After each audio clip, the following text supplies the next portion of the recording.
Hi, I'm Jeff Moisen with Home Group Realty. Today I'm going to provide you with a quick summary of the Guelph housing market stats for the month of May 2021. And the results actually might come as a bit of a surprise to you. I'll explain, but first let's get into some of the market metrics. Median sales price was $742,000, which is up by 30.2% relative to May of 2020. Median days on market was 7 days, which is down by 8 days. The total number of sales was 275, which is up by 75.2%, and the total number of listings was 363, which is up by 61.3%. In April, we actually encountered the first month-over-month sales price decline in quite some time. It was starting to look like the market was cooling down and that prices had reached their peak. We were, and still are, seeing less offers on properties in general.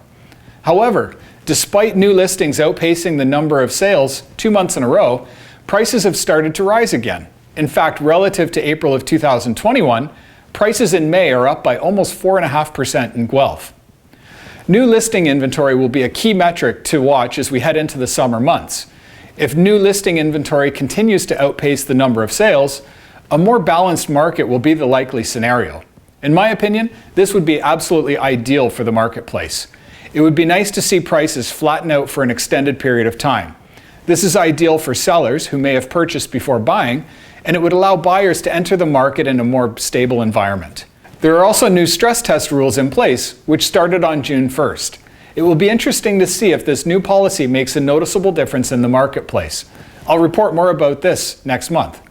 If you have any questions at all about the real estate market, or if you're thinking about buying or selling in the near future, please feel free to reach out to me. I'd be happy to help you out.